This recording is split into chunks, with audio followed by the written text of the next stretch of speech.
Hi everyone, it's Kathy. Thank you so much for joining me.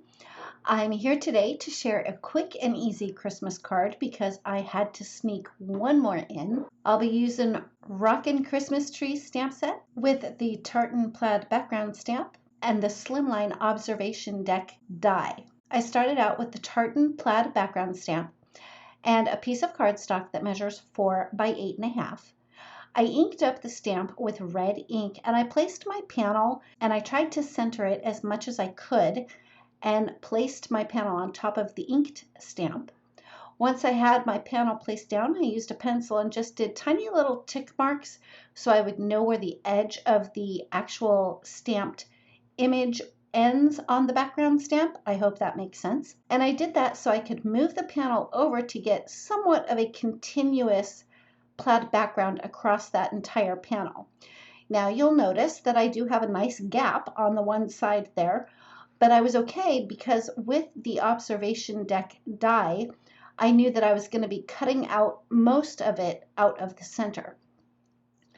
Once I had that die cut, I did pop the little frames out and I used a red marker just to color in those frames.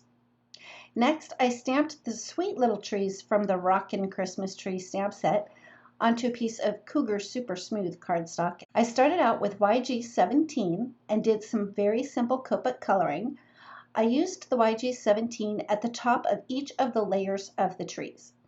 Then I blended that out with YG03, and after I had that blended, I came back in with YG17 just to add some more flick marks, just so I would have a little bit more texture on those trees. For the little pots that the trees are in, I started out with BG49 and added that in the areas where it would be the darkest. Next, I came in with BG45 and I made sure to leave a little bit of a white space to fill in with BG32, I think.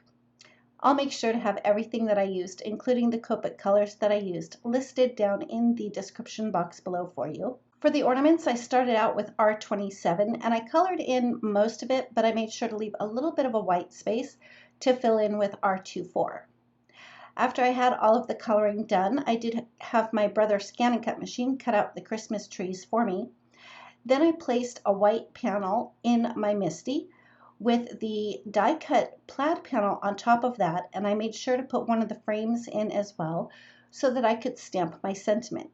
Once I had the sentiment lined up, I closed the MISTI door to pick up the stamps for me, and then I used a nice bright green ink to stamp my sentiment in that center portion of the die cut panel. I made sure to stamp the sentiment a couple of times just to make sure I got a nice bold impression. Once I had the sentiment stamped, I used liquid glue to adhere the plaid die cut panel on top of that. Once I had the plaid panel adhered to my white base with the sentiment stamped on it, I used my scissors to trim off the excess that was sticking out from the edge.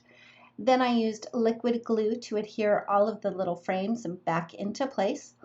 And then I put a whole bunch of foam tape on the back of my little trees and started to play around with the positioning of them. I really tried to use the little tree, but it just wasn't working out for me, so I just decided to use the two bigger trees on the outer edges of the die cut panel. Off camera, I had stamped some of the music notes using VersaFine Onyx Black ink, and I ran those through my brother scan and cut machine as well. I used liquid glue to add those around the little frames of the Christmas trees and the sentiment. Once those were in place, I adhered the whole panel to the front of my note card, which started out at 8.5 by 7. I scored it at 3.5 inches on the 7-inch side, so my finished card is 8.5 by 3.5. And for some final touches, I used my Wink of Stella glitter pen to add some shimmer to the stars on top of the trees. And then I used my Nuvo crystal glaze to put on top of the ornaments to make them nice and shiny. And that's it. That finishes up my card for today. Thank you so much for joining me. If you like this video, please give it a thumbs up. If you've not yet subscribed, we'd love it if you would. And don't forget to ring the bell so you're notified every time a new video is posted. Thanks again, and we'll see you next time.